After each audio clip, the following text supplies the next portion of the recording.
Hola, muy buenas tardes. Aquí estimados ponentes, bienvenidos a la 10ª edición de la Fiesta de las Ciencias y las Humanidades de la UNAM, que en esta ocasión está dedicada a la ciencia en el deporte, actividad que promueve la igualdad, la no discriminación, la prevención y la erradicación de la violencia por razones de género. ¿Están de acuerdo, estimados ponentes, en que esta práctica se grabe y cedan los derechos de su imagen para reproducción del material audiovisual que la DGDC y la UNAM consideren? Sí, de acuerdo, estoy de acuerdo. Ok, pues mil gracias. Bienvenidos a todos aquellos que nos escuchan, que nos ven en alguna otra medios de redes sociales, por los que no están ahorita conectados. Pues bueno, en esta ocasión, en esta mesa que vamos a comenzar, pues bueno, el tema de la mesa se llama La física y la ciencia de datos en los deportes y la astronomía. Un tema más interesante desde que vi la temática y demás, pues es sumamente importante y ahorita vamos a saber. El orden va a ser primero el doctor Antonio Castellanos, posteriormente el doctor Octavio Valenzuela y como tercer moderador, tercer conferencista, el doctor Sergio Mendoza. Para nuestros amigos que nos escuchan, pues bueno, esta es una mesa en la cual tendremos 3 rondas. La primera será de 7 minutos, donde se expondrán cada uno los temas principales de su plática y de su planteamiento. Después, otra ronda de 5 minutos para reforzar si quedó algo pendiente en estos 7 minutos. Y finalmente, la tercera ronda, que será de 3 minutos como para hacer un cierre. Yo estaré, cuando sean los 7 primeros minutos, pues estaré yo comentándoles, voy a abrir mi micrófono y les diré que el tiempo se ha terminado y tendremos algo más un minuto para concluir esa idea. Tendremos la segunda ronda y la tercera ronda. ¿De acuerdo? Pues ok, vamos a iniciar con nuestra mesa titulada, nuevamente repito, La física y la ciencia de datos en los deportes y la astronomía. El doctor Antonio Castellanos toma primeramente la palabra y voy a leer una pequeña semblanza, les hemos dicho que sean muy sucintos en esto. Es doctor en astrofísica por la UNAM y miembro del SMI nivel 1. Es investigador postdoctoral en el Instituto de Astronomía del UNAM. Mediante simulaciones numéricas, ha estudiado la dinámica de regiones fotoionizadas polvosas, la interacción del viento de estrellas de baja masa y la emisión sincrotón de remanentes de supernova. Gusta de la divulgación de la ciencia, en particular de la física, la astronomía y las matemáticas. Ha colaborado en diferentes eventos de esta índole. Tiene cerca de una 20 de artículos en revistas de prestigio internacional. Pues bueno, doctor Antonio Castellanos, la física y la ciencia de los datos, de los deportes y la astronomía. ¿Qué nos puede decir alrededor de este excelente tema? ¿Qué tal? Buenas tardes, muchas gracias por la invitación, compañeros, ¿cómo están? Bueno, la física en realidad tiene muchas aplicaciones, ¿no? Tanto en los deportes como en la astronomía. Por supuesto, la ciencia de datos es una ciencia que va creciendo día con día, es muy importante también para muchas aplicaciones, no solo en la astronomía, en los deportes, en la medicina, en la ingeniería. Digamos, básicamente yo de lo que quiero platicar un poco, porque la física es demasiado extensa, es más bien sobre la aplicación de la dinámica de gases en la astronomía y en los deportes. En principio, digamos, la dinámica de fluidos, que es como un poquito más general, pues estudia el movimiento de líquidos y gases. A estos dos se les suele denominar fluidos y al flujo al movimiento del fluido se le denomina flujo. Hay quienes, digamos, gustan de separar esta dinámica de fluidos en 3 partes que no son excluyentes, digamos, la hidrodinámica, que estudia el flujo de los líquidos, la dinámica de gases, que estudia el flujo de gases, y la aerodinámica, que es el flujo de aire. Y por supuesto estas tres, digamos, también tienen que ver con la interacción con superficies sólidas, ¿no? ¿Y por qué es importante, digamos, entonces la dinámica de fluidos? Bueno, porque estamos inmersos, de hecho, en un fluido, que es el aire, un gas, ¿no? Entonces, por tanto, el movimiento de muchos objetos, pues, se deben describir desde el punto de vista de la dinámica de fluidos, ¿no? Y de manera general, digamos, la dinámica de fluidos nos permite estudiar en la Tierra, por ejemplo, las corrientes oceánicas, el clima, la tectónica de placas, ¿no? La circulación sanguínea, entre algunas otras cosas. Pero además permite analizar, digamos, algunos problemas tecnológicos como el vuelo de los aviones, ¿no? La generación de los motores de cohetes, por ejemplo, de algunas turbinas de viento, tuberías, etcétera, etcétera, ¿no? Y justo uno pensaría que, bueno, esto que está tan alejado de, digamos, estamos por supuesto en la Tierra, pues, está alejado tanto de la parte de la astronomía como de la aplicación a los deportes, pero, digamos, nos permite explicar también algunos fenómenos muy particulares de los deportes, ¿no? Por ejemplo, es bien sabido por jugadores aficionados y de hecho gente que no es muy cercana a algunos de los deportes, que una pelota que viaja en el aire, digamos, con un cierto giro, pues experimenta una desviación de la trayectoria original. Esta trayectoria entonces puede curvarse o incluso puede seguir una trayectoria impredecible, ¿no? ¿Cuál sería la explicación, por ejemplo, para este fenómeno? Bueno, sobre la pelota están actuando, digamos, la fuerza de gravedad que tira de ella hacia abajo, ¿no? La fuerza de arrastre, que es básicamente la resistencia del aire que frena la pelota a medida que va avanzando, y una fuerza que se denomina la fuerza Magnus, por decirlo de algún modo, que hace que la pelota se curve fuera de la trayectoria principal, dependiendo del giro que tenga. Entonces, estas tres fuerzas son justo las que van a contribuir a esta trayectoria tan particular que se tiene, ¿no?, de las pelotas. Lo que es importante mencionar acá es que las dos últimas fuerzas, de hecho, son el resultado de que el movimiento de la pelota sea en el fluido, ¿no? Si no hubiera fluido, no estarían estas dos fuerzas actuando, ¿no? Y este fenómeno, digamos, es común observarlo, por ejemplo, en el fútbol, el famoso efecto chanfle, ¿no?, en donde el balón parece ir en una dirección y de repente se comba, ¿no?, en la otra dirección. Hay un gol muy famoso de Roberto Carlos, ¿no?, contra Francia en el 97, en donde parece que el disparo va muy por afuera de la portería y de repente ¡pum!, se mueve, ¿no? Y también hay veces en que uno ve que sale el balón muy por arriba, por ejemplo, en la portería, y dice uno, no, ya se voló, y de repente baja, ¿no? Y es la combinación de estas tres fuerzas, ¿no? Otro de los deportes, por ejemplo, en donde se puede mucho apreciar esto es en el béisbol. Dependiendo del tipo de lanzamiento que haga el pitcher, dependiendo del giro que le dé a la pelota, esta va a seguir una trayectoria distinta, ¿no?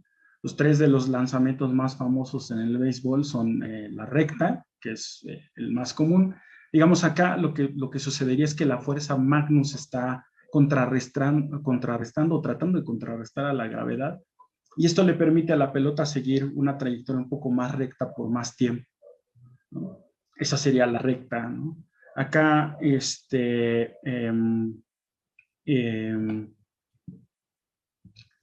está también la curva, por ejemplo, ¿no? En la curva lo que sucede es que la fuerza Magnus está apoyando a la gravedad y eso hace, ¿no?, que de repente la bola baje violentamente. Y hay otro lanzamiento famoso que es el slider, que es, digamos, en principio lo que hace es, además de curvarse hacia abajo por acción de la gravedad, también se puede como curvar hacia los lados. Entonces, estos fenómenos son bastante conocidos, digamos, en los deportes, ¿no? Ahora, Por otro lado, digamos, está la parte ya de la dinámica de gases y los deportes, ¿no? ¿Qué tiene que ver esto, digamos, con la astronomía? Bueno, uno de los componentes principales del cosmos es gas, principalmente hidrógeno. Entonces, desde este punto de vista, pues la materia de los objetos astrofísicos pues puede aproximarse a menudo como un gas o un fluido, ¿no? Entonces, para describir muchos fenómenos que ocurren en el universo, pues se utiliza la dinámica de gases. Por ejemplo, ¿no? Las estrellas que tienen unos vientos que se denominan vientos estelares. Estos son flujos de partículas a altas velocidades que emiten las estrellas, ¿no? Entonces se comporta también como un fluido, ¿no? Hay otras cosas que se llaman los chorros, digamos que son son flujos colimados también de partículas que se están moviendo a altas velocidades, ¿no? A través del medio. Y están las bien conocidas remanentes de supernova, que son nebulosas en expansión como resultado, digamos, del estallido de una explosión de supernova, ¿no? Pues explota la supernova, lanza el material y ese material se va moviendo en el medio. En todos estos casos, digamos, como el material se está moviendo a muy Tiempo, altas velocidades, tiempo, se tiempo. forman ondas de choque. Ok, pues mire, ahorita que estabas hablando de, del béisbol, del chanfle, pues hasta el famoso gol olímpico, ¿no? Es ese gol que no soy muy bien de fútbol, yo soy más de, ¿verdad? Más de béisbol, ahorita estoy viendo la Serie Mundial y me gusta más el béisbol, pero ahorita me acordé del famoso, hasta creo que le llaman gol olímpico, a ese gol que desde un tiro de esquina, que está sobre el mismo plano de la portería, podríamos decirlo, cómo le puede hacer para que entre, ¿no? Y por eso creo que le llaman gol olímpico. ¿No? Ahorita nos dices Claro, más sí. acerca de eso, si tú eres más futbolero, no sé. A mí me gusta más el béisbol y así las curvas.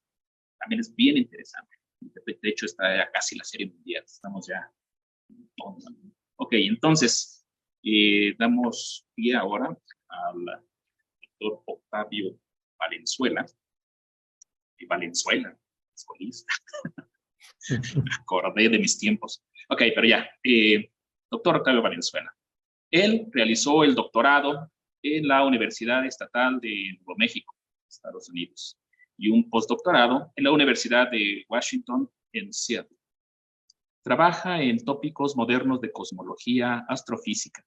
Le interesa calcular y medir de manera precisa cómo podría distribuirse la materia oscura a escalas internas a las galaxias, ya que esta distribución puede discriminar entre diferentes hipótesis físicas sugeridas para explicar a la llamada materia oscura. Así como tiene la capacidad de restringir nuestras ideas sobre la historia de formación de las galaxias. Bueno, doctor Octavio, pues usted qué nos puede decir acerca de este tema de la mesa, de la física y la ciencia de datos en los deportes y la astronomía. Muchas gracias. Voy a compartir unas transparencias, si me pudieran dar permiso.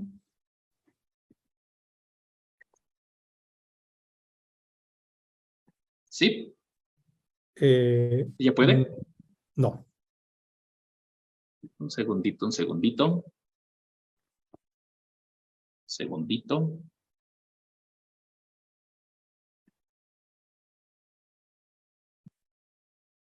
Ahora sí. Ok.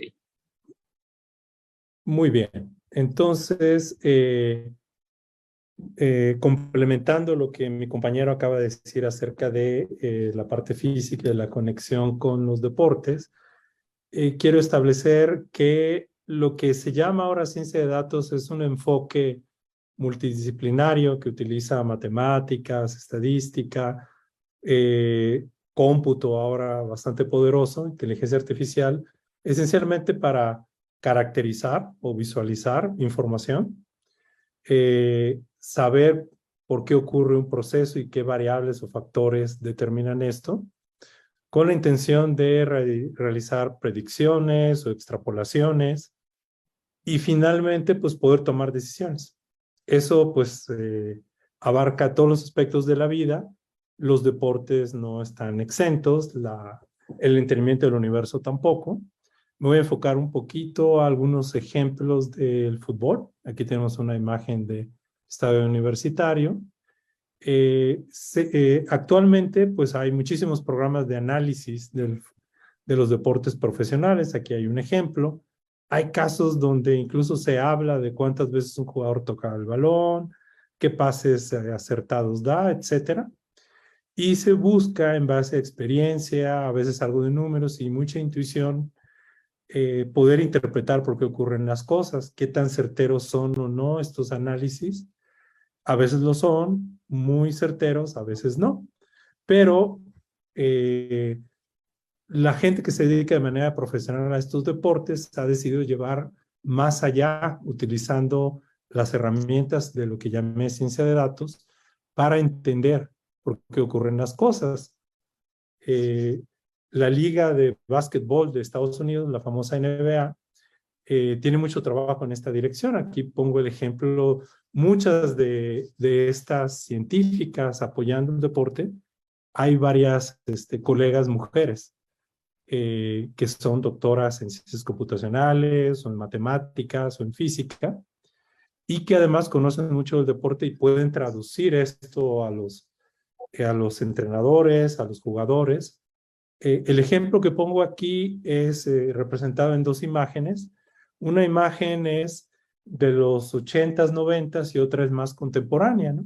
Haciendo estadísticas de si buscando tiros de mayor valor que son más difíciles de lograr, como los puntos de 3 en el básquetbol, o tiros más cercanos al arco, ¿qué estrategia puede ser mejor? ¿Me arriesgo a tiros más valiosos o me acerco más a la canasta? Obviamente hay muchas variables asociadas, entonces científicos trabajando con estos equipos o organizaciones llegaron a la conclusión de que intentar más frecuentemente los tiros de 3 es una mejor estrategia y ha cambiado dónde pasan la mayor parte del tiempo los jugadores ahora en la NBA, y son las dos imágenes que estoy presentando. Y eso es un resultado de analizar todos los factores que intervienen, desde los biológicos, de estrategia, de los otros equipos. Entonces hay un resultado ahí concreto. Puede ayudar a pulir o a definir estrategias que pueden ser obvias o algunas no tan obvias. También puede ayudar a predecir lesiones en base a la carga de trabajo, de entrenamientos, cuántos partidos a la semana y el historial de cada uno de los jugadores. Puede ayudar a predecir. Y en el caso del básquetbol, argumentan que en ocasiones cierto jugador estrella no entra en una alineación y a los narradores o al público les llama la atención.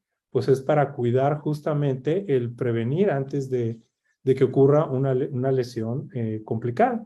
Como Antonio mencionaba, lo mismo se ha aplicado, por ejemplo, a sistemas complejos como un avión, un laboratorio, una maquinaria muy compleja. Uno puede predecir fallas estructurales, fallas de un sistema, antes de que ocurran, cuando los indicios son mínimos y tienen cierto comportamiento, ¿no? Yo planteo aquí la pregunta, si puedo hacer esas predicciones, ¿será que me puedo ahorrar hacer simulaciones muy complejas como el clima, como el flujo sanguíneo en el interior del cuerpo humano? La dejo ahí planteada. También puede servir para definir estrategias. Del lado izquierdo, lo que muestro es de hecho un astrofísico que trabaja para el club de fútbol Liverpool de Inglaterra. Y hay todo un equipo, varios son físicos o astrónomos que ahora trabajan en esta área, y ellos han definido una especie de mapa de probabilidad le llaman ellos pitch control, control de la cancha, donde definen si dan un pase, cuál es la probabilidad de que sea exitoso y que el rival compitiendo con el receptor no le gane el balón. Y entonces eso lo informan a los técnicos Y entonces con la retroalimentación de ambas direcciones van puliendo estrategias para qué estrategia de pases, si largos, cortos, etcétera.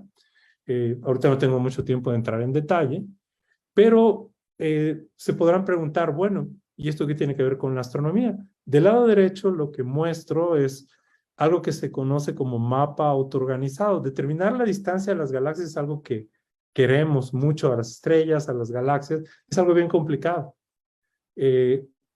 Lo que estoy mostrando es el color significa una medida de la distancia que se conoce como corrimiento al rojo. Y los ejes son unas cantidades compuestas de los colores, los brillos, los tamaños aparentes de las galaxias. La idea es llevar al extremo la figurita que tengo arriba a la derecha. Si yo tengo una velita o una galaxia de un brillo y la voy alejando, se va a ver cada vez más débil y más pequeña, aparentemente. Pero también va a afectar otras variables. Entonces, la técnica que usa esta estrategia es, si tiene manchas y da leche y muge como vaca, pues debe ser vacas. Entonces, si yo agrupo galaxias, solo conozco la distancia para unas muy poquitas, pero las agrupo usando todas las propiedades disponibles aparentes, las que caigan en celdas, cada una es una neurona, en neuronas similares, van a tener la misma distancia y funciona. De hecho, aquí muestro cómo, esto es con una simulación, por supuesto. Si no uso estas estrategias, pierdo todos estos mapas filamentarios de la estructura a gran escala del universo. Si uso otras técnicas que mezclan en los diferentes rangos de distancias, pierdo la estructura. Usando este tipo de técnicas puedo recuperar esta estructura filamentaria. Y esto está motivado porque estudiar esta estructura es muy sensible a cuál es la composición del universo, cuál es la naturaleza de la gravedad, y es algo que la gente quiere medir con un gran detalle. La nueva generación de censos del cielo, como el observatorio Vera Rubin, que en un par de años va a empezar a funcionar, va a observar 20,000 millones de galaxias observadas 3 veces por semana por 10 años. ¿Cómo manejar esa información? Esta es una de las técnicas para poder construir estos mapas de manera exquisita. Y ya para cerrar mi intervención, quisiera mencionar, también se puede usar para clasificar a las galaxias. De hecho, desde el siglo pasado, Edwin Hubble definió una clasificación de las galaxias. Un reto que se cree que se puede lograr con ciencia de datos es, ¿será que hay nuevos tipos de galaxias? Finalmente, las leyes físicas son patrones en los datos que luego gente con una gran visión en el comportamiento matemático ha generalizado y ha encontrado leyes de conservación, simetrías. Hay una pregunta que ahora se está buscando abordar. ¿Será que la ciencia de datos, con toda esta información de muchos experimentos, podría revelar alguna ley física que se nos haya pasado o descubrir una nueva si observamos el universo muy joven o ambientes de muchísima energía? Ahí la dejo. Gracias. Perdón. Tenemos otra sesión, pero esto es lo que nos acaba de hablar ahorita, doctor, acerca de la ciencia de los datos en el deporte. Pues apenas la semana pasada que yo estaba viendo otro de mis deportes favoritos, es el fútbol americano, y se está ocupando ya mucho, tienen ya, como usted dijo, a un científico, a un físico, dándoles estadísticas en el cual para qué jugada van a hacer. Y el comentarista de ese momento comentó algo interesante porque esto es mucho más aplicado en el béisbol, o sea, utilizan la ciencia de datos en el béisbol. No sé si han visto un partido de béisbol, siempre manejan un montón de porcentajes. Y en ese momento el comentarista dijo, y es que en el béisbol, y es algo cierto, en el béisbol se juega en una temporada más de 150, 160 partidos, se tiene mucho. En cambio, en el fútbol americano son mucho menos y por mucho menos partidos. Y entonces ese comentarista decía, pues a lo mejor no es tan bueno que se apeguen a la ciencia de datos porque son pocos los datos que se tienen. Pero bueno, ya van muchos años del fútbol americano. Pero bueno, continuemos con el doctor ahora, Sergio Mendoza. Ahorita podemos abundar más acerca de eso, doctores, que acabo de comentar.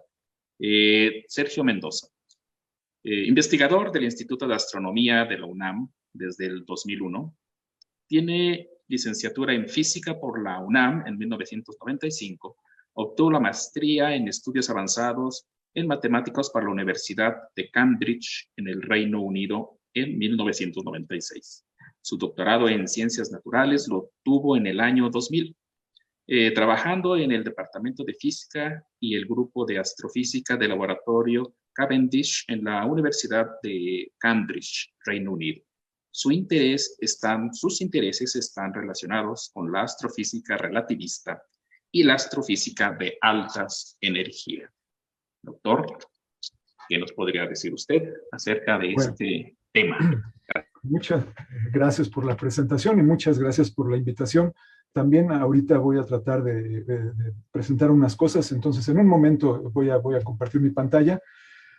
Pero bueno, a final de cuentas, yo lo que les quiero platicar es la importancia que tiene, sí, tomar datos, pero cuando uno hace deporte, y cuando uno hace, ahorita mis colegas les han platicado acerca de deportes, pues ya de alto rendimiento, son datos que se usan totalmente para ya un interés muy profesional, romper un récord, hacer algo exorbitante y demás. Ese tipo de deportistas son muy importantes y son los que a todos nos súper apasionan. Sin embargo, siempre es bueno preguntarse, ¿y si yo hiciera deporte, cómo me autoanalizo? ¿Qué hago yo con lo que yo sé para poder hacerlo? Yo a lo largo de los años he practicado varios deportes, pero en los que más me he enfocado es en montañismo y atletismo. En atletismo en largas distancias, correr largas distancias, medio maratón y maratón completo. Entonces, bueno, a final de cuentas, pues, digamos, yo no soy profesional de ninguna manera, pero sí utilizo, pues, mis conocimientos de física y, claro que sí, de ciencias de datos para poder autoanalizarme y ver cómo voy mejorando o empeorando. Si tengo una lesión, pues voy a ver cómo empeoro. Y entonces tengo que hacer todo para sobrellevar las cosas y eventualmente volver a salir adelante. Entonces, a ver, la primera cosa, les voy a mostrar una parte de esto y ahorita más cosas quiero mostrarles, pero entonces, ya ahí están viendo mi pantalla, ¿verdad? Miren, por ejemplo, esto es estadísticas mías, las tomo con uno de mis relojes. Ahora, antes no había relojes así de sofisticados, ¿no? Ahora se puede poner un reloj y entonces está uno viendo cómo está uno trabajando. Aquí, por ejemplo, les estoy poniendo el último maratón que hice en marzo 20 de este año en Tula, Hidalgo. Ahí están los 42 kilómetros, 3 horas 46 minutos y demás. Como ven, la siguiente corrida la tuve al siguiente día y solamente fueron 2 kilómetros. Y fueron muy lentos, mucho más lentos que el paso normal que tuve, el paso medio que tuve cuando hice el maratón. ¿Por qué? Porque había que descansar. Y así es toda la semana subsecuentes. Las semanas subsecuentes son para realmente recuperar todo el dolor y el cansancio y el entrenamiento que uno tiene.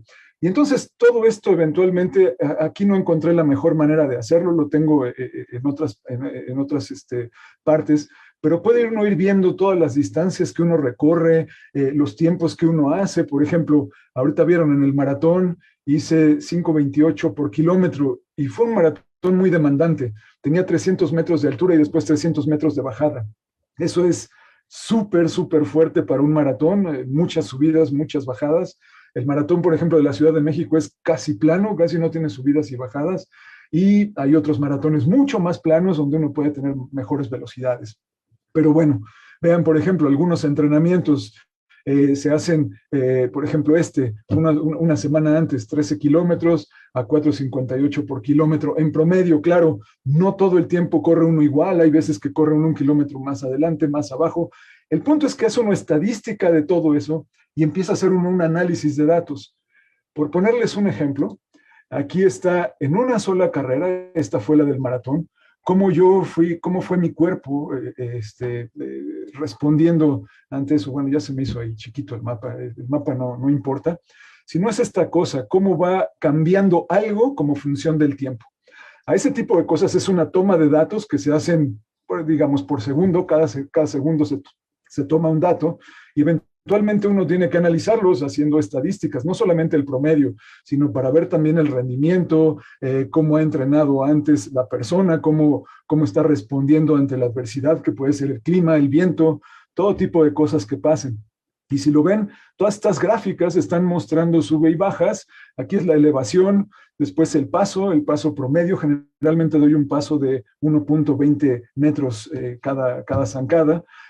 Mi corazón, ya tengo 51 años, entonces ya no camina tan rápido, pero pues bueno, hace su esfuerzo, ¿no? Generalmente la regla de oro es que si uno está bien, son 220 menos la edad que uno tiene. Eso es el máximo que uno puede poner el corazón. Si se fijan aquí, el máximo ocurrió en mi corazón a la mitad del maratón. Medio maratón es cuando estaba dando mi mejor rendimiento para este caso.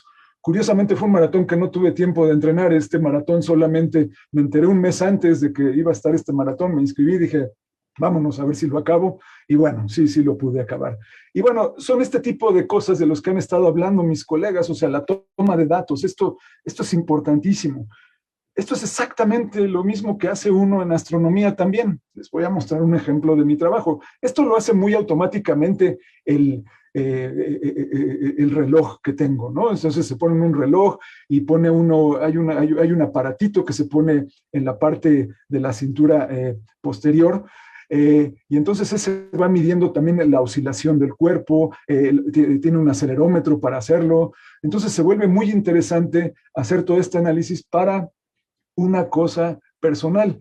Y esto, claro, lo puede hacer la persona que corre 2 kilómetros diarios, que camina a diario, que hace cosas diario, y entonces empieza uno a ver cómo está respondiendo el cuerpo de acuerdo a la edad que uno tiene y demás. Y hay un montón de estadística detrás de todo esto, ¿no? Entonces, esa era la primera cosa que quería mostrarles. La segunda, para que vean cómo se usa esto, esta es una toma de datos astronómica a lo largo de unos 40 años que uno de mis estudiantes está haciendo en su doctorado, y ahorita tenemos este artículo que vamos ya a presentar en unos días, mañana o pasado. Pero bueno, lo que quiero decirles es, son un montón de datos repetidos cada 220 días. Y esa repetición de datos está siendo analizada, o sea, son datos que se toman en distintas frecuencias. Arriba está en radio, luego viene óptico, luego rayos X y rayos gamma. O sea, es realmente multifrecuencia y tomando desde bajas energías hasta altas energías. Todo ese análisis se hace para encontrar alguna periodicidad en esos datos, y lo que encontramos en esa periodicidad fue este tipo de comportamiento estadístico. Lo que se ve en general, aquí la curva está muy suavizada para que se vea bonito, pero bueno, al final de cuentas se le puede poner uno ese ruido para que tenga esos sube y bajas que estamos viendo de los datos. Y lo que puede uno mostrar es que este tipo de comportamiento está ocurriendo en esos datos, esta subida periódica cada 220 días en este objeto astronómico. Es una galaxia lejana, se está analizando el centro de esa galaxia, y eventualmente lo que se ve es un eclipse. No se ve una disminución de radiación. ¿Por qué? Porque un eclipse relativista producido por un agujero negro, en este caso supermasivo, lo que hace es una magnificación de la intensidad de la radiación. No voy a entrar más en detalle, solamente quería decirles que hay una coherencia con todo esto. Esto es el tipo de cosas que uno hace. Ahora, claro, con respecto a modelos físicos, hay un montón que uno puede tener. Esencialmente, la física tiene que entrar siempre en el deporte, es algo totalmente natural. Por ejemplo, en montañismo, si yo agarro este objeto que tengo aquí en mi mano, es esencialmente un suspensor para detener a un alpinista sobre una cuerda y demás. Lo ve uno y la primera cosa que dice es que puede aguantar una fuerza de 23 kilonewtons hacia abajo y tiene 10 kilonewtons en la parte lateral. Entonces, eso es porque cuando si tengo una caída, por ejemplo, pues bueno, tengo que ver qué tanto voy a caer. Si caigo demasiados metros, 50 metros, esta cosa no me va a aguantar, simple y sencillamente se va a reventar, y ahí está. Y todos los aparatos de montañismo, aquí les traje algunos, todos tienen algunas de sus cosas. Curiosamente, también les traje una de las cosas más interesantes que hay en montañismo, y es una cuerda. La cuerda es algo bien particular, a final de cuentas. Cuando tenemos una cuerda, dice uno, ¿y qué haces con una cuerda? Pues es tu vida. Si no sabes hacer nudos, no vas a poder realmente asegurarte, en el caso de una caída, de tener a tu compañero con el que estás escalando y demás. Y para eso se necesita física. Hay una teoría muy grande, matemáticas que se llama teoría de nudos. Y hacer nudos es una de las cosas más complicadas que hay. Si va uno a museos, por ejemplo, de marinos y demás, ve uno las cantidades de nudos que hay y son espectaculares. O sea, un nudo puede detener un barco y dice uno, ¿cómo es posible que un nudo detenga un barco? Bueno, son un montón, ¿no? Obviamente un casco, pues es una de las cosas más impresionantes que tiene uno que tener. Quería enseñarles uno más que tengo por aquí. Este es el instrumento más importante que utiliza un montañista. Es un piolet. Es una navaja a final de cuentas, pero la tiene uno que usar y la tiene uno que usar junto a uno. Y tiene uno que saber cómo utilizarla para uno no cortarse, no tener un accidente. ¿Y cuál es la importancia de eso? Aparte de este... Ups, perdón. Bueno, ahí está el piolet. ¿Cuál es la importancia de esta cosa? Lo que quería mostrarles. Lo que quería mostrarles es cómo autodetenerse. Cuando no hay fricción, cuando está uno en el hielo, es una de las cosas más difíciles que hay que hacer. Como cuando uno cae, cuando un montañista cae accidentalmente, cómo se detiene. Para eso sirve el piolet en su parte más extensa en protección. Y aquí esta persona lo hace de manera maravillosa. Vean ustedes cómo se detiene con el piolet. Es impresionante que algo que tiene filo y es un cuchillo, en el momento en que la fricción desaparece, puede salvar una vida. Entonces, es un arma muy interesante para un montañista y se utiliza pues esencialmente para eso, y también lo utiliza uno como un tercer pie, como un bastón al subir las montañas. Finalmente, nada más. ¿Ya estamos? Tiempo. Okay. Sí. El otro lado. Muchas gracias. Ahorita tenemos otras 2 rondas que las vamos a hacer más compactas. Y pues además me surgió una pregunta que, a ver si en esa ronda, doctor Sergio, ¿qué sucede cuando estamos corriendo a nivel de mar o corriendo a una altura específica? O sea, hay como el corazón, o no sé, o sea, ¿qué diferencias habrá en sus tiempos, por ejemplo, de marcha? Pero bueno, para dar pie a la siguiente ronda, ya nada más tendremos 4 o 5 minutos. Les voy a avisar por el chat, un minuto antes. No están interrumpiendo tanto, disculpen. Y en esta otra ronda, doctor Antonio, ¿qué más nos podrías comentar acerca de tu tema con tu desarrollo profesional y el tema que nos lleva ahora a la fiesta de las ciencias y las humanidades, que es el deporte? Sí, una cosa que mencionó Sergio muy importante, ahí sobre todo al último nos sacó las herramientas. Uno no está solo contra el mundo, ¿no?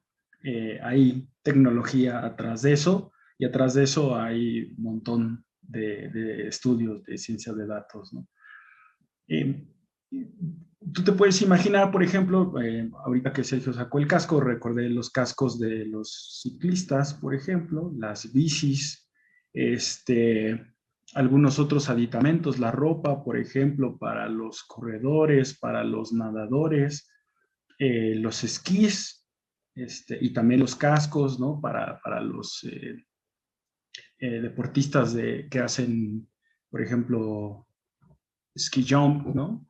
Y muchas veces entonces uno tiene que recurrir, digamos, al uso de las computadoras, al uso de las simulaciones, justo para poder ver todas estas ventajas, ¿no? De la tecnología. Inclusive, de hecho, por ejemplo, para la misma posición de los deportistas, ¿no? ¿Qué tipo de posición le conviene más para reducir un poco la fricción del aire, del agua, por ejemplo, ¿no? Tipos de materiales, etcétera, etcétera. Entonces, hay muchos usos de la simulación computacional, en particular de la dinámica de fluidos, ¿no? Y es curioso porque, o no, porque en la astronomía se utiliza mucho la simulación computacional. Y la razón es que, digamos, pues la mayoría de las condiciones astrofísicas no pueden alcanzarse en un laboratorio. Entonces necesitamos hacer uso de las simulaciones computacionales, pues como el único medio que uno tiene a veces para investigar, ¿no? este tipo de modelos. Entonces, mira, acá solamente quería mostrarles unas imágenes. Por ejemplo, tengo este sistema que es un sistema binario, y se forman una especie como de espirales aquí, ¿no? Inicialmente uno ve eso y puede pensar que son como esferitas concéntricas, puede pensar que son anillos, ¿no? Cuando uno hace uso de las simulaciones computacionales, pues se da cuenta que en realidad sí son espirales, ¿no? Entonces, uno dice, pues mira, cuando dos estrellas están interaccionando, ¿no? Debido a los vientos de los que platicábamos, ¿no? Estos producen una estructura como estas que están acá, estas espirales, ¿no? Por otro lado, por ejemplo, uno tiene estos famosos chorros de los que les hablaba, que, digamos, estos son chorros de protoestrellas, son estrellas en nacimiento, ¿no? Que van lanzándose a una gran velocidad y se van frenando. Conforme se van frenando, digamos, existen otros chorritos que van atrás, que se empiezan como a apilar, ¿no? Entonces, acá, digamos, tenemos los chorritos observacionales, ¿no? Este es el famoso, lo que se conoce con el nombre de el jet, o los jets, ¿no? Y acá tenemos unas simulaciones computacionales, ¿no? Que básicamente se asemejan bastante a lo que tenemos acá, ¿no? También tengo, por ejemplo, esta imagen, que es una imagen de un remanente de supernova. Esta imagen es en radio, la voy a poner aquí, ¿no? Y también a partir de simulaciones computacionales, ¿no? Nosotros podemos encontrar la morfología, ¿no? Son muy parecidas estas imágenes, pero también la emisión, porque esta es una emisión, les decía, en longitudes de onda de radio.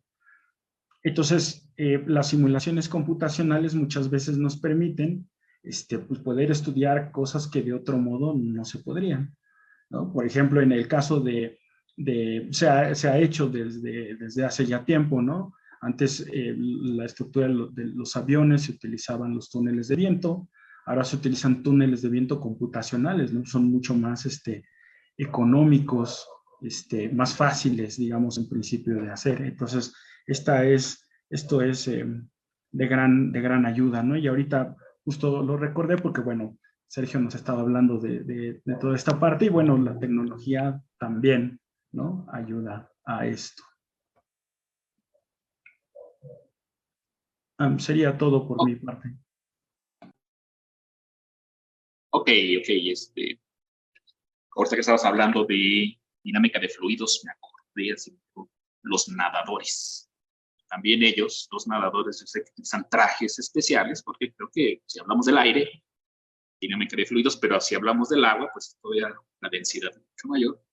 Y entonces, de hecho, hasta ellos se logran rasurar todo, ¿no? Ahora ya tienen trajes, pero yo me acuerdo que se rasuraban totalmente para que no hubiese esa fricción y los tiempos son de segundos.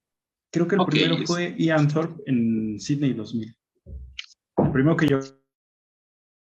Así es, ¿verdad? No, Octavio, ¿qué más nos podría comentar usted acerca de, desde su estudio que tiene, profesionalización, ciencia de astronomía, y ahora con este tema del deporte?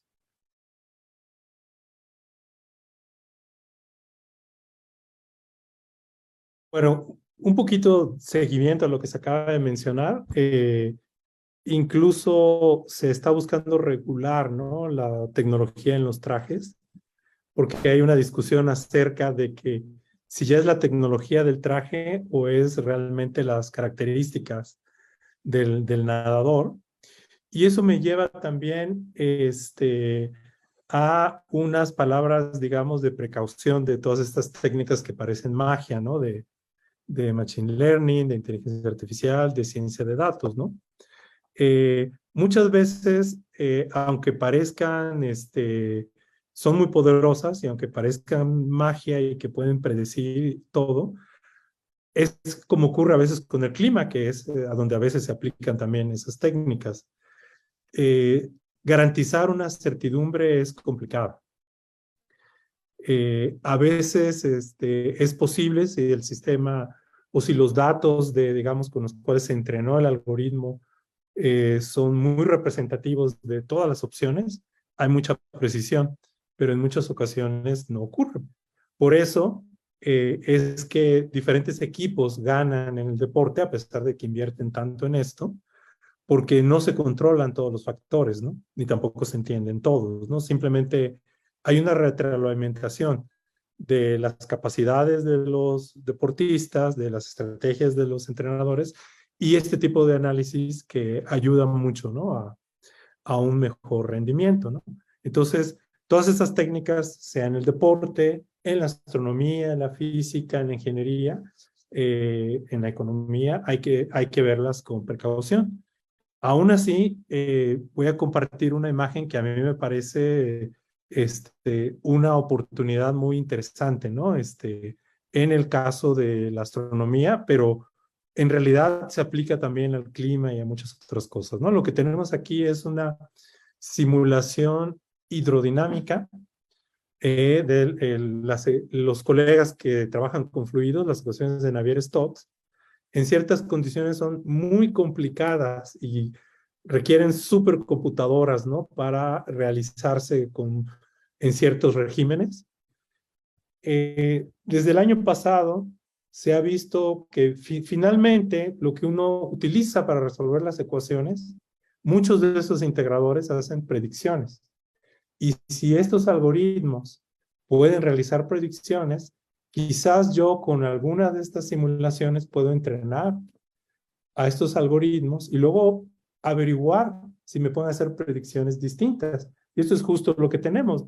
Tenemos dos tipos de condiciones iniciales del lado izquierdo y tenemos una simulación súper cara en supercomputadoras, que es la columna del medio, y del lado derecho tenemos predicciones por algoritmos basados en inteligencia artificial, ¿no?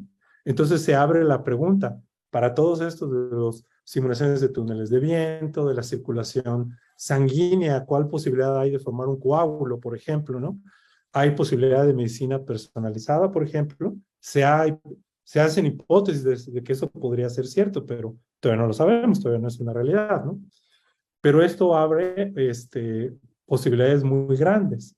Hay precaución también. Se cree que en realidad lo que va a ocurrir es una mezcla de simulaciones caras, como las que están en la columna en medio, y de algoritmos de inteligencia artificial que van a permitir explorar espacios enormes de parámetros y poder llegar a hacer predicciones precisas en el deporte, en la salud, en el clima y por supuesto, ¿no? En cómo es la estructura del universo, cambiando teorías de gravedad, composiciones de energía, grandes explosiones.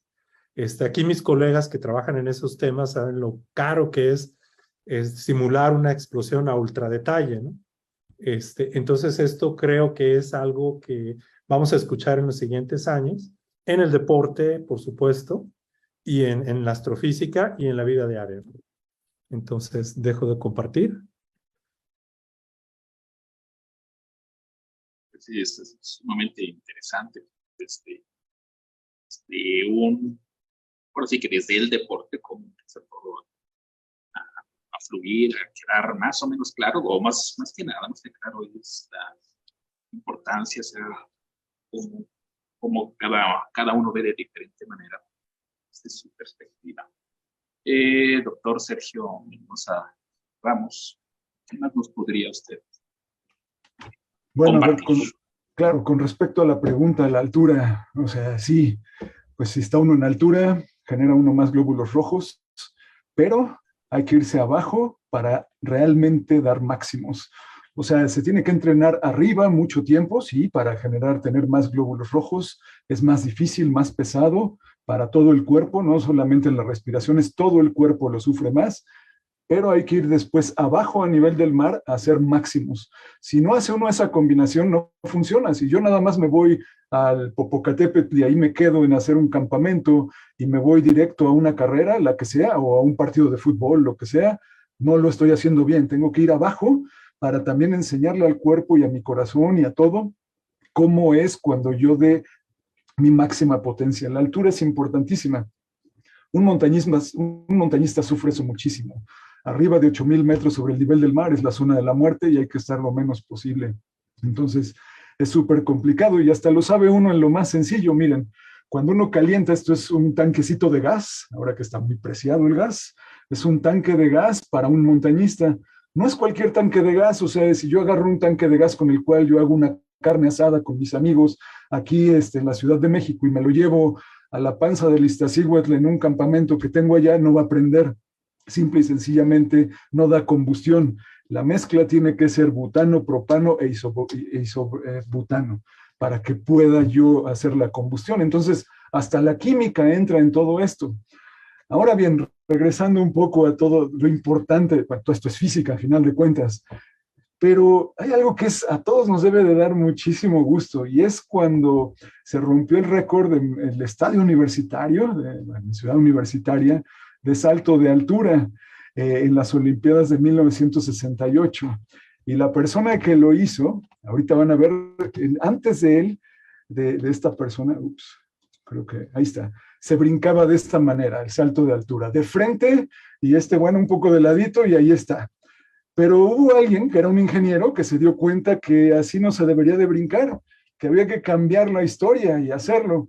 Y él, ahí está él, es una persona muy rara porque pues, ese fue su debut y su retiro, pero hizo sus cálculos así en casa, se vino manejando para las Olimpiadas en 1968, un día antes de su participación, si mal no recuerdo, estaba durmiendo, había ido a Teotihuacán, claro, si vienes a México hay que ir a Teotihuacán, y se fue él inmediatamente, ¿no? O sea, era medio desordenado en su disciplina, pero tenía una súper herramienta en ese momento.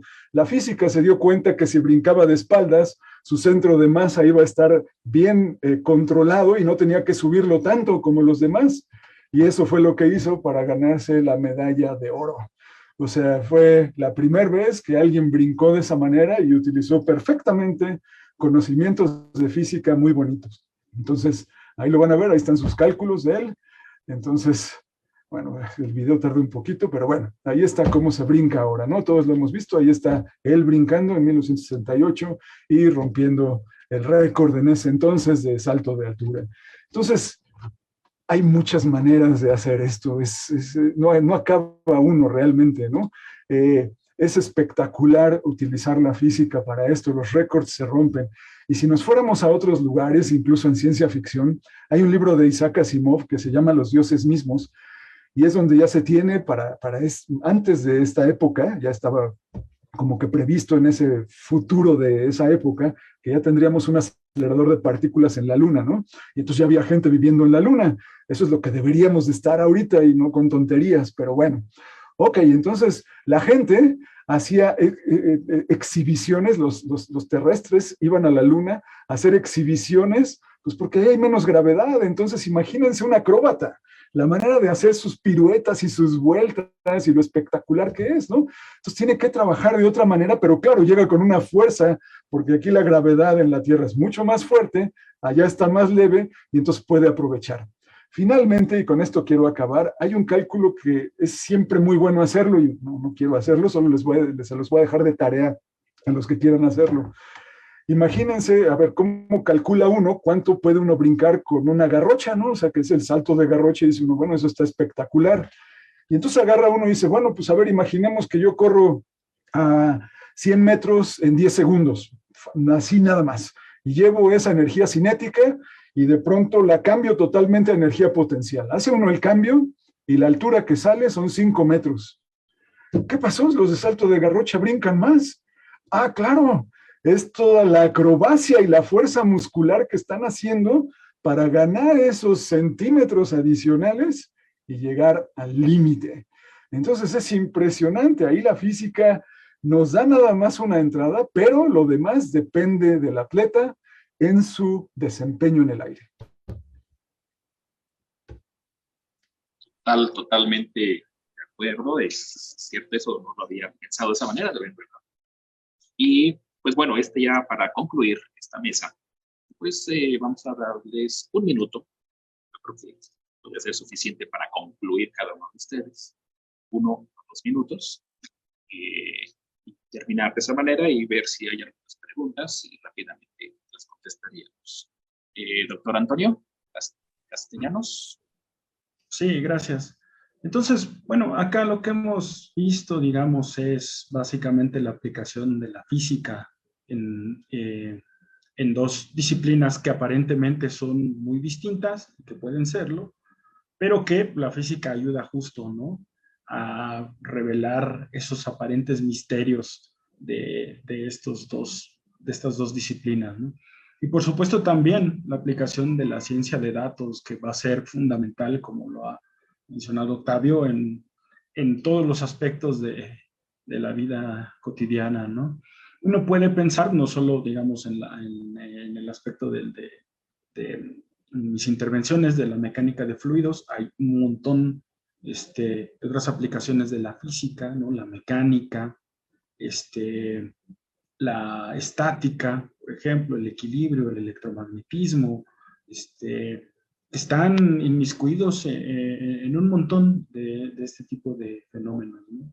Entonces, si hay alguien a quien le guste los deportes, por ejemplo, como a Sergio, hace rato yo dije que no estamos solos, yo no corro ni para alcanzar el micro, pero si hay alguien como Sergio que le guste practicar algún deporte o que sea aficionado a algún deporte, puede bien utilizar todas estas herramientas para mejorar sus performances, ¿no? Para entender un poquito más acerca de los distintos deportes, ¿no? ¿Por qué justo esto que nos platicaba Sergio, ¿no? Del salto con garrocha, qué pasa con el lanzamiento de disco, el lanzamiento de bala, por qué son como son, por qué los corredores, pues salen, ¿no?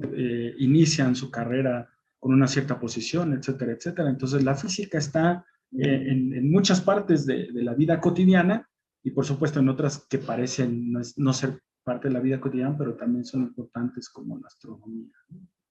Muchas gracias. Gracias, doctor Antonio. Doctor Octavio Valenzuela. Sí, un poco dándole seguimiento a lo que comentaba al final Sergio. Esos modelos físicos posiblemente eran muy simplificados, ¿no? Y incluir muchos más factores seguramente es imposible hacerlo analíticamente o con una forma simplificada. Algunos modelos de ciencia de datos están permitiendo incluir muchos más factores y ser muchísimo más precisos, ¿no? Pero siempre queda la pregunta, ¿hasta dónde realmente está el límite de la capacidad humana, como decía Sergio, ¿no? Tengo un modelo, hago una predicción, pero realmente dónde llega el límite, ¿no? Del humano, pues es algo que no sabemos realmente, ¿no? Es algo impresionante, ¿no? Y ya tocando de nuevo lo de ciencia de datos, pues va a estar en el deporte, en todas las áreas de investigación de la ingeniería, cada vez más los dispositivos, como Sergio mencionaba, los teléfonos, los relojes, dan información de todo tipo, ¿no? Que permiten detectar posibilidades de lesiones, de enfermedades, de ciertos eventos, con precisión, a tiempo, ¿no? Entonces, es algo que pues va a estar presente, ¿no? En todas las actividades de la vida, ¿no? Y esperemos que el deporte también. Gracias, doctor Octavio. Doctor Sergio Mendoza. Pues bueno, agradecerles y nada más darles una recomendación a todos, a toda la gente. Hagan deporte el que sea. Si pueden correr es lo más natural que tenemos, es la base de cualquier deporte. Correr a alcanzar el micro es deporte, correr a llegar al trabajo es deporte. Mis colegas me ven llegando corriendo, me ven llegando en bicicleta, me ven como sea. Ayer que hacía un friazo, hasta dijeron, hey, viene en shorts y viene, pues sí, pero voy corriendo, pues se disfruta y está a todo dar. Entonces, que no impida a la gente la complejidad que tiene hacer deporte. Sí, el deporte es doloroso, hay que ser constante, hay que analizar todo lo que va pasando, pero el beneficio es tan grande que vale la pena por todos los caminos hacerlo a cualquier nivel, al que sea. Y deporte va desde caminar hasta hacer algo más fuerte. Entonces, esa sería mi conclusión, hacer deporte. Muchas gracias. Esperemos si hay algunas preguntas de los que nos escuchan. Esperando que me envíen preguntas. Y mientras eso sucede, bueno, en realidad sí es fundamental, como dice el doctor Sergio, el deporte es muy importante por la salud misma. Y realmente ahorita, cuando fue lo de la pandemia, bueno, estamos todavía en la pandemia, pero ese encierro sí hizo que muchas personas subiéramos de peso, incluyo, porque lo veo en el pantalón, ¿no? Pero sí daba, yo que iba yo vivía por San Juan de Aragón, entonces tenía el bosque de Aragón, un padre para correr, hace como unos 10 años. Pero ahora sí, yo también no he hecho nada, pero sí siento esa necesidad. Y creo que sí, esa oportunidad ahorita de comentarles a todos los que nos escuchan que sí, el deporte es fundamental, saludable, etcétera. Pues bueno, ¿quiere decir algo, doctor Sergio? ¿O cómo está el micrófono? Que el bosque de Aragón es maravilloso, tiene una pista de 5 kilómetros, o sea, pocas ciudades en el mundo tienen esa ventaja, ¿no? Tenemos lugares maravillosos en la Ciudad de México para hacer ejercicio, no hay pretexto, nunca. Ok, no tenemos pretexto, lo acaba de decir ya el doctor Sergio. ¿Alguien quiere hacer un último comentario para si lo cerramos ya la mesa? No tengo ninguna pregunta que me haya llegado. Entonces, si hay algo más que quiera alguien agregar, de unos segunditos. Octavio. Y puede ser doloroso, pero finalmente es una mejor calidad de vida, ¿no? Así es. Claro, ahí comentando esto, sí, mencioné el dolor, pero entonces entra una parte que se llama la mente. O sea, el dolor que hay cuando está uno haciendo un maratón es horripilante. Después del kilómetro 36, en muchos maratones ponen una pared así para pegarle, porque se llama que ya topaste con pared. Entonces los deportistas pasan y tocan la pared, porque formalmente en los cálculos más primitivos que uno puede hacer, resulta que el cuerpo humano está hecho pues, para correr alrededor de de esos kilómetros, nada más. Lo demás, cualquier exceso que haya, todo lo que sabemos es que está en la mente.